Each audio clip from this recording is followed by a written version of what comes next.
Hi everyone, especially to the Peniel board and the friends of Peniel, the people who support this wonderful Welsh chapel here in Oshkosh, Wisconsin. I gave this presentation on Saturday to a vestry that was filled with people, but today we have the opportunity to record this presentation, this informal presentation that everyone really seemed to enjoy when they gathered here in the vestry only 2 days ago. So hopefully this presentation can be enjoyed once again by the board members and also the friends of Peniel Welsh Chapel. And I think it's really important as we gather like this. I come from Wales, this chapel's in America, to just ponder on the very fact that we come because we are united, and unity is so important in life. Unity, people coming together with a common goal, with common likes. And the Bible speaks also of unity in Psalm 133, as we see how good and pleasant it is when God's people live together in unity. Yn Gymraeg mor dda ac mor ddaionnus y mae pan y mae brodyr yn trigon gytun. Yes.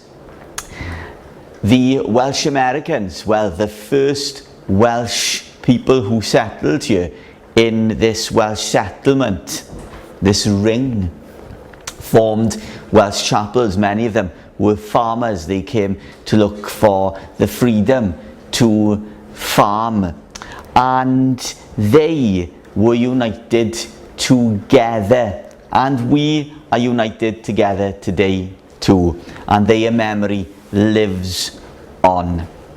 Yes, it's a privilege, and that goes without saying, to be here today with my mother Susan at Peniel Welsh Chapel, having travelled from South Wales to be with you at this very special place of worship that is over 150 years old. We come to celebrate your annual Welsh weekend.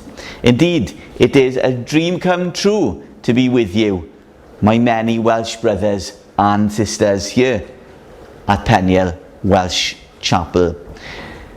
It's wonderful to be with those who are keeping the Welsh alive here today and keeping the memory of Wales alive for Jesus Christ and to his glory, for Wales, our land. Yes, as you can see on the board, and many of you who gathered here on Saturday were really interested in our Welsh flags. Now we have one main Welsh banner, and that is y Ddraig Goch. Y Ddraig Goch a Ddaru Gychwyn, and the red dragon will always show the way. That is the saying that you have on many cups and cards in this vestry.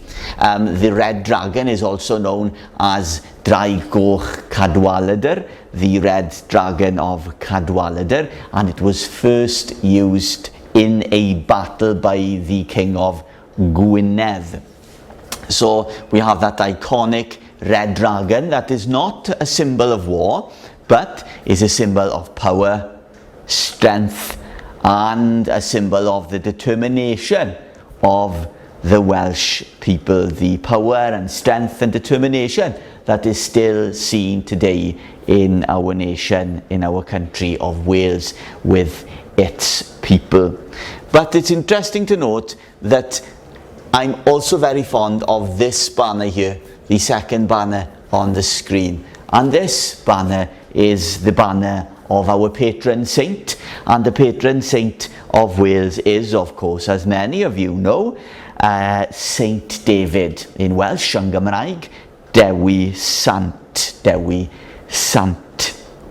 And David did many miracles, one of them being in a village called Llandewi Brefi. The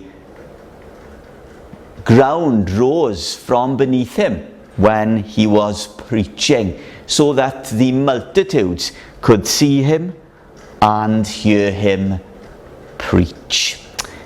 It is said also that he healed many blind people, restoring their sight. He also knew when he was going to die, and apparently when he died, angels from heaven visited the place where he went to glory. Some facts for you there about our patron Saint David. But this banner, what does it symbolize for? Well, quite simply, it is the cross of Christ, the hope of the Christian faith, shining through the darkness of the world. So we have the red dragon, a symbol of strength and determination and power. And we have here the banner of St. David, a symbol of the light of Christ shining through the darkness of our world and the world today. And here you can see a lady in traditional Welsh dress with her child wrapped in a Welsh shawl Cymraeg. Now then, my dear late grandmother, who was from the village of Resolven, not far from the village of Crynent, where my chapel, Saron, is situated. Well, she visited the States twice, visiting places such as Chicago and Pennsylvania, and she had a wonderful time and spoke about the US with me when I was a very young boy. She would tell me quite often that one day she would take me to America. Sadly, that never happened. However, we are here in memory of her, and I am thrilled to experience this country, her people, and most importantly, her Welsh heritage, culture, and religious traditions with my very own eyes. My grandmother always told me they have Welsh place names in America. You will see them when you go there. You will see the Welsh chapels there too, and some people even speak Welsh there today. How wonderful it was to hear this as a child, and it really did impact me, that a part of my own country would remain alive in another, that a part of my country remains a cherished part of America's Welsh identity today, just as it did yesterday. Cymru, Cymraeg, lives on here today in Wisconsin.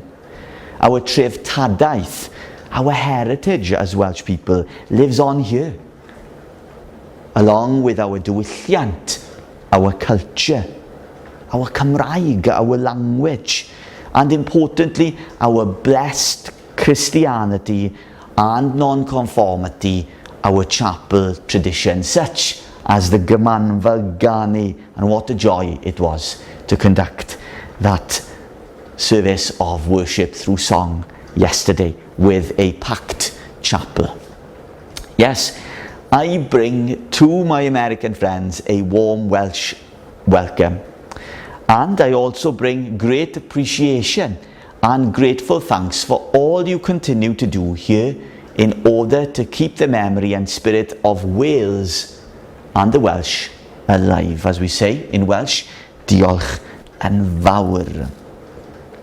Now, my own Welsh culture and everything that belongs to my beautiful country of Wales is so dear to me.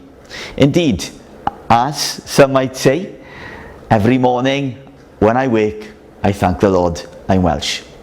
Yes, I feel so blessed to be able to speak the language of Wales, a Gymraeg, Welsh, one of the oldest languages in Europe, with a history dating back over 1,000 years.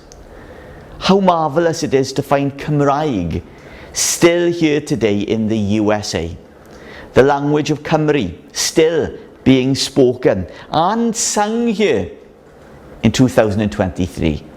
Many, many years since the first Welsh settlers first came here, founding this quaint place of worship, this beautiful chapel, Peniel Welsh Chapel. Now, speaking of chapels, we also have chapels similar to Peniel in Wales. And I want to draw your attention to the chapel where I was ordained and inducted as a minister in 2019 after studying with the College of Welsh Independence for approximately 5 years. And this is the chapel called Saron Chapel Crynant, and it is a revival chapel built in the year of the Welsh religious revival, led by Mr. Evan Roberts of Gosainen, Lacha Gosainen. It was built in 1904, and it is a beautiful chapel, just like Peniel. It is a growing chapel, and it is situated in the middle of a village in the South Wales Valley, and the village name is Crynant, as you see here, Crynant. In Welsh, Crynant, which means the source of the stream. The source of the stream. As Peniel has a board and has friends, Saron also has members. And here are some of the members and friends of the chapel gathered. We are around 25 to 27 members at the moment, and we have an average of around 20 to 30 gathering on a Sunday afternoon for services. The chapel, as I've noted, is situated in the village of Crynant in English, and in Welsh, Crynant, and it is a beautiful village in the middle of two wonderfully beautiful mountains. As you look out of the chapel main door, you will see Mynydd March Hywel, which reminds us that Prince Hywel fought there, and that his stallion is said to be buried also on that mountain. For March Hywel, you see here, March Hywel means Hywel's stallion. Behind the chapel, where you see this bench is situated, you have another mountain which is called Hir Fynydd, which means, quite simply, long mountain. Yes, it is a mountainous village with a beautiful river flowing right through its middle. And the name of the river that flows throughout the entire valley is yr Afon Dylais, the Dylais River, which you can see here on the screen. Now, Saron, the village of Crynant, the Dylais Valley, is situated in South Wales, where my chapel is and where I am from. And it is in the county of West Glamorganshire, also known today as the county borough of Neath, Port Talbot. It is in South Wales. The nearest town to Saron, to my village of Crynant, where I come from, the nearest town is Castellnedd, and that translates as the Castle of Neath. As you all know, as Welsh-Americans, Wales is littered with castles, some of them built by the English under English rule to keep the Welsh at bay, but some of them built for the opposite reason, also to keep the English at bay, and I'll say no more on that. Now then, I have another chapel that I've only recently taken over as minister. I was inducted there last month, and that chapel is Nebo Chapel Velindre, and this chapel has around 100 members. Unfortunately, not all of them frequent the chapel as often as I would like as minister, but on average is around 15 to 20 there on a Sunday morning. This chapel in Wales is different to my other chapel, Saron, because this is a Welsh language chapel, purely Welsh language. So there is no English in the services. So the hymns are all in Welsh, the readings are all in Welsh, and the message is all in Welsh. Saron in Crynant is a bilingual chapel. So people come there who speak Welsh and English. And Nebo is situated in more of an agricultural area, whereby Crynant is now and was more of an industrial area with many collieries situated there, which have all now closed. Yes, so you all know I'm a part-time minister with the Welsh Congregationalists, also known as the Welsh Independents, but I'm also a teacher. But at present, I work with our County Borough Council, with the Neath Talbot Council in the Education Department, and I work with the 11 Welsh medium schools that we have in our County Borough of Neath Talbot. Now then, some of you would have heard that there are Welsh schools in Wales. That means that children go to school and they are taught and instructed purely through the medium of the Welsh language. And they do not learn English at school until age 7 onwards. They have English lessons then from year 3 onwards in Welsh medium schools. Unfortunately, not all our schools in Wales are Welsh language schools, but in English medium schools, children will receive good Welsh lessons as part of their education. So Welsh is a statutory requirement of the new curriculum for Wales. So the Welsh language must be part of all the areas of learning in the curriculum, which will keep the Welsh language alive and thriving. So yes, I work with some of these schools on the board, the 11 Welsh schools. Once in our county of Neath Talbot, there was not one pure Welsh medium school. Now we have 11. So that gives you an idea as Welsh-Americans of how the Welsh language and Welsh education is thriving in Wales. So if any of you are worried about the Welsh language in Wales, do not despair. The Welsh language is on the up. And the Welsh Government in the Senedd in Cardiff Bay, have a target of 1 million speakers by the year 2050. Our target in Wales is 1 million Welsh speakers.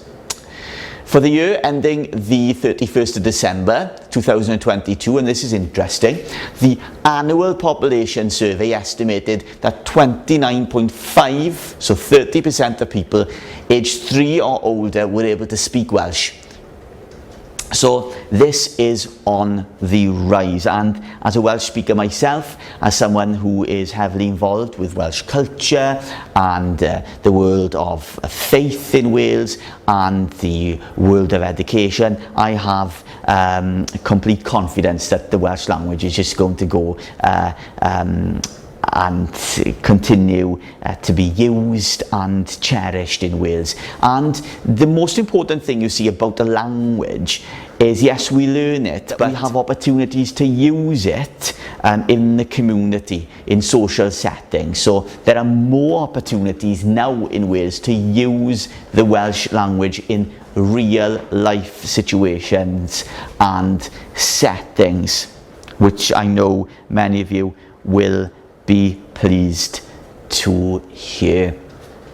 And Wales is a country with rich history. In fact, it has over 200,000 years worth of history, and I am not going to go through it all today, but I would like to challenge you all to pick up a book, go to your local library here in Wisconsin and find out more about your Welsh roots and the history of your land of Wales that your ancestors came from. Now then, I spoke about the Welsh language and how the Welsh language is on the up. It is doing really well, but that wasn't always the case in Wales. At the time in Wales, the Welsh language went through a period of oppression that was brought on really by the things that were going on in the United Kingdom at the time. The Welsh people tended to think that the Welsh language kept them back from doing well, from the world of work and education and further education. And they thought that learning English was the way forward, and that had such a negative impact on the Welsh language with the Welsh knot. And some of you will know, and some of you will not know. So I'm going to tell you that the Welsh knot was simply a piece of wood that would be hung around children's necks in school. So you'd have a class of children, and the teacher would be listening out, or sometimes the pupils would be listening out for children who were speaking Welsh. And they would tell the teacher. Sometimes the pupils, the learners, the children would have the responsibility of listening out also. But very much so it was the teacher's responsibility, listening out for those speaking Welsh. And if you were caught speaking Welsh, the Welsh knot would be hung around your neck until the next person was caught speaking Welsh. So it would be handed to them to be put around their neck, and the next person, and the next person, until it got to the end of the day. And the one with the Welsh knot around her or his neck at the end of the day would usually be caned. How horrific. So you can imagine the negative impact that had on the Welsh language over a good period of many years. Thankfully today, that is no more, and it is a part of history that must be remembered and in a way built upon. That's where we've come from, and we are not ever going back there. Yes, the Welsh language is a wonderful language. Some people say it's hard to learn. I personally don't find it hard to learn, but that's maybe because I was fortunate to go to a Welsh medium primary school from the age of 3. My mother and father are not fluent Welsh speakers, but they decided that they wanted us to access the language of our country, our native language, language of Welsh. So they decided to send my brother and I to a Welsh medium school. I am so thankful, because do you know what? If it wasn't for the Welsh language, I really don't think I would be here today visiting Welsh America and Welsh Americans. Yes. We have alphabets in Wales, just like you do in the USA. And we have a Welsh alphabet. We have this really old alphabet, and it fascinates me. And it is called Coelbren y Beirdd. Now the poets of old in Wales were known to have used this old alphabet, Coelbren y Beirdd, to compose, and when they were noting their poetry down, quite often on wood and on slate, they would use that wonderful code. But things have evolved, thankfully, and we have this alphabet. And you know, I'm going to go over it with you now, because I know that many of you are really interested in how to pronounce Welsh words. How do I say these letters? So we have A, B, K, H, D, V, V, and a f sound is a double F. G,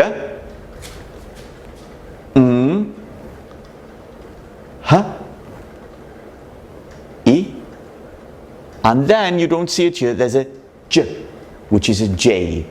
There wasn't originally a J in the Welsh alphabet, but it has been added over the years. I'll do that again. The double L.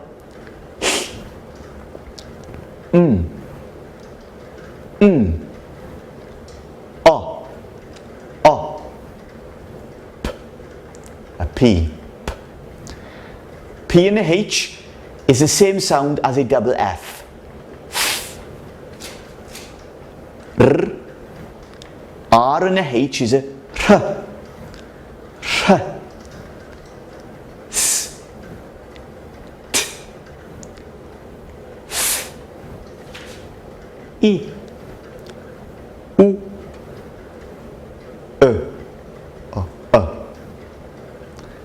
So that's a quick train ride through the Welsh alphabet for you. Hopefully you've learnt something new today, or me going over that Welsh alphabet will inspire you to follow a course on Duolingo. Yes, so it's really special to be here today because not only have I always wanted to come to America to see the Welsh settlements, but some of my ancestors were Welsh-Americans.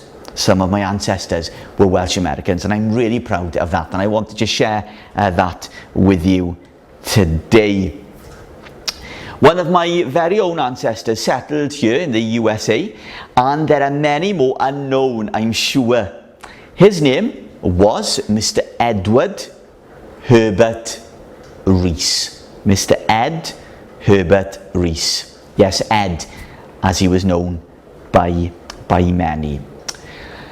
Mr. Edward Herbert Rhys's family first settled in Emporia, Kansas in the year 1857. Edward's family was a gentleman, Edward's father was a gentleman by the name of Mr. John J. Rhys. He was a native of the village of Rhys-Locke in Welsh, in West Glamorganshire, South Wales, a stone's throw from the village of Crynant in the Dillais Valley where I live and where my chapel Saron is. Yes, it was in the village of Rhys-Locke that my grandmother grew up. Know the grandmother I spoke of earlier who came to America, who said that she would bring me here one day? Well, it is there in Rhys-Locke that my grandmother grew up, the same place as Ed Rhys grew up and where his family were from. Yes, along with generations of my family members before, many of my family members are from the village of Rhys-Locke, including Ed Rhys. Yes, the Rhys family of Rhys-Locke village were farmers, just like many of you gathered here today. Farming farms such as Falladre, Tinnacwm and Henry Owen. Many of my ancestors are buried in the same cemetery on top of the Rhys-Locke mountain under the shadow of one of the oldest non-conformist chapels in the area, Melincourt Chapel, Capel Melincourt. Yes, Mr. Ed Rhys, a Welsh-American ancestor of mine, came from this place. These were his roots, deep in of agricultural and industrial Wales. Ed Rhys was one of the many great Welsh-Americans. He was an individual who made a long-lasting impact on America and who deserves to be remembered today as he truly is in this amazing book by W. Arfon Roberts. And I really recommend this book. It's called 150 Famous Welsh Americans, W. Arfon Roberts, 150 Famous Welsh Americans. So if you haven't bought this book, if you haven't got a copy, I really recommend you get a copy from Gwalch Print, published in Wales. Now, some of the milestones concerning Ed Rhys's life were the Teachers State College Star Valley School and Lyon County Court. Now this is interesting. Ed Rhys was a member of the bar, a bank director, a state representative. He was a state senator in Congress 75 to 82, American Postal Legion, and he was a member of the Sardis Independent Chapel in Emporia, Kansas, that still remains today. Now, his son John Edward Rhys was a lieutenant with the US Army. He was a proud Welsh-American, giving much support to the Eisteddfodau in Kansas. He retired from Congress in 1960 after an amazing 34 years of service, and a member of the House of Representatives for over 24 years. Instrumental, and I want to let you all know this today, he was instrumental in the passing of the Veterans Day Bill. The Veterans Day Bill. Yes, he is amongst the many Welsh Americans who made a lasting difference to the USA and its people and its laws. And I am especially proud, therefore, to be one of his ancestors. And I'm utterly taken back to think that today I am in the country where he now lays at rest, along with his parents and many other relatives whose roots lie in Rhys in my country of Wales.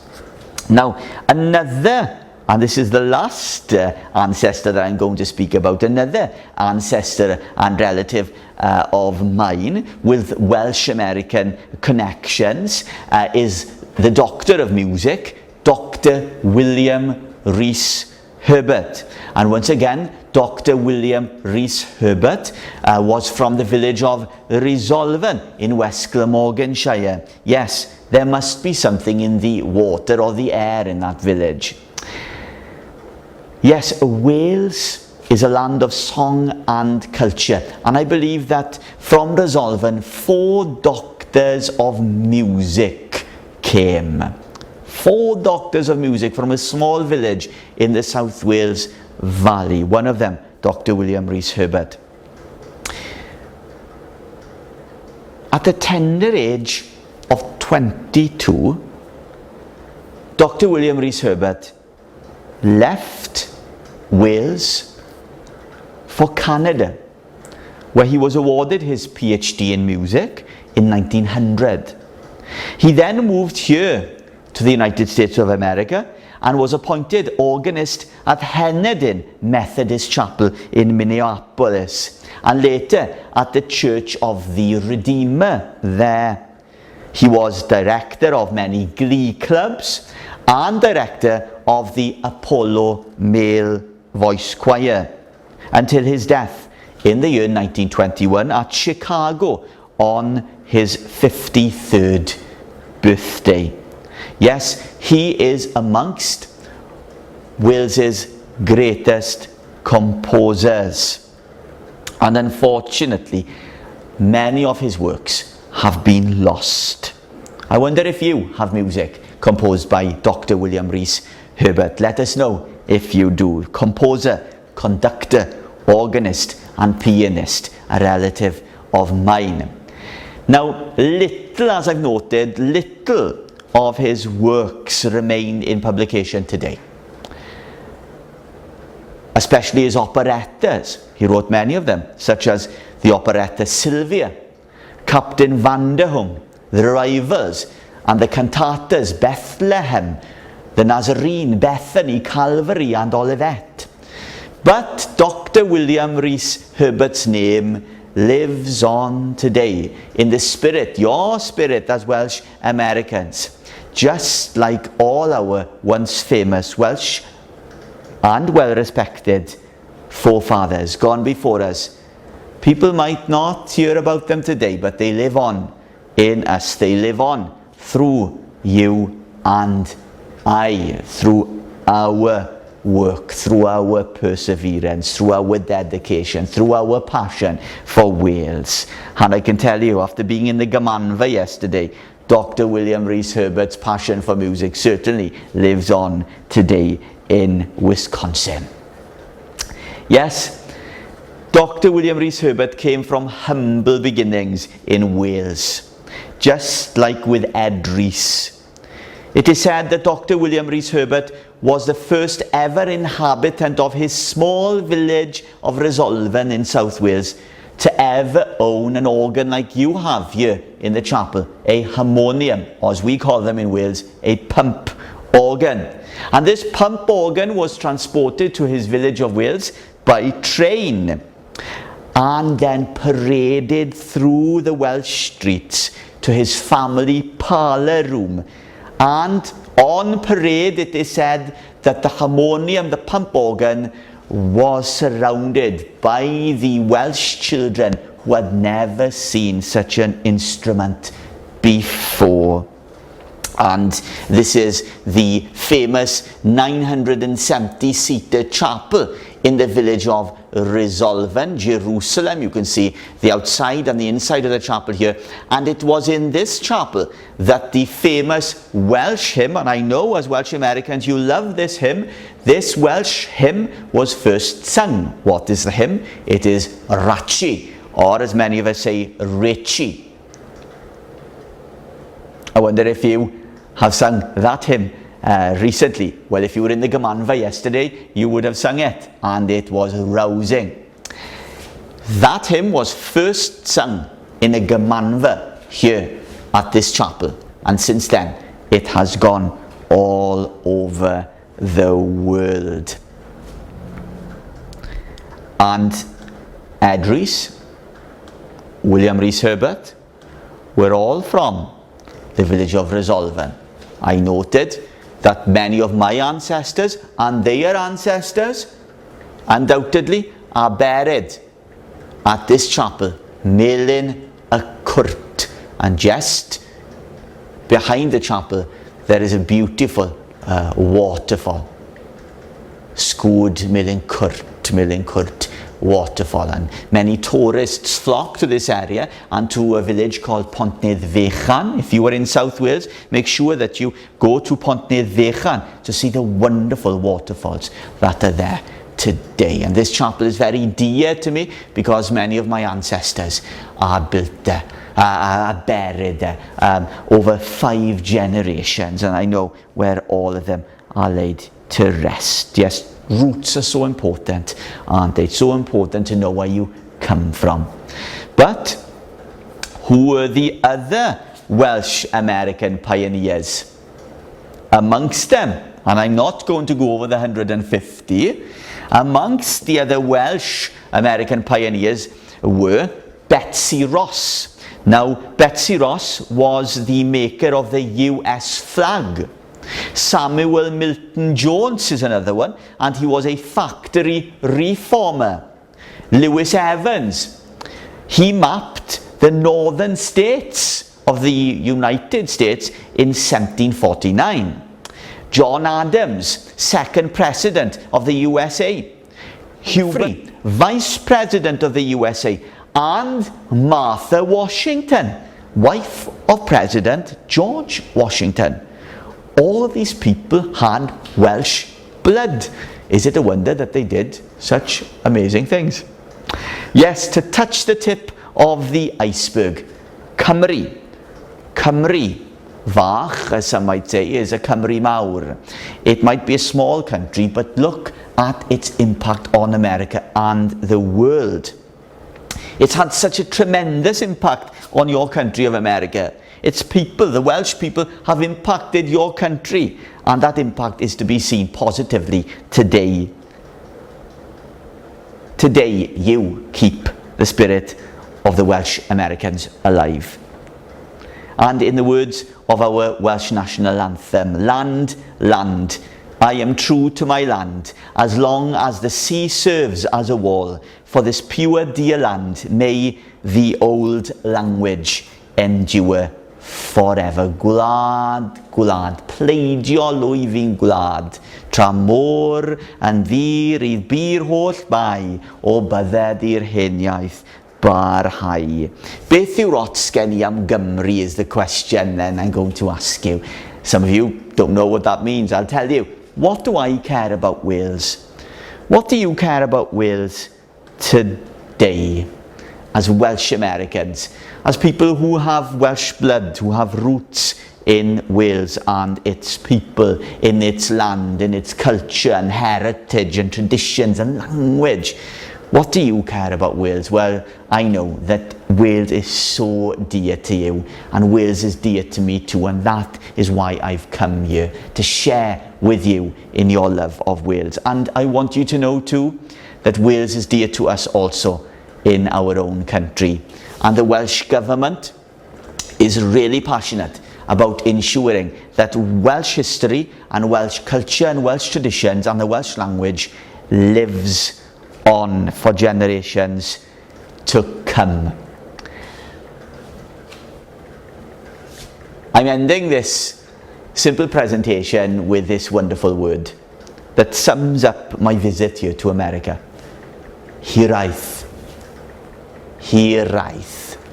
And it is a deep sense of yearning for home, a feeling, a person or a place that is beyond this plane of existence. The Welsh-Americans came here to Oshkosh. They brought Wales with them. They built their Welsh chapels. They brought their Welsh recipe books. They brought their Welsh harmoniums. They brought their Welsh books, reading books, their Welsh Bibles and hymn books. They brought Wales with them. Wales is still in your hearts today, and America is in my heart too, because you keep a part of my country alive. When I go home, I will have Hiraeth for you, and I hope that the Hiraeth for my country of Wales will continue in your hearts also to burn and prosper, so that one day you will visit us. And if you do, let me know, and I will give you a warm Welsh welcome. Thanks for listening. Diolch yn fawr, and I hope you've been inspired or you've learned something new. Diolch. Thank you.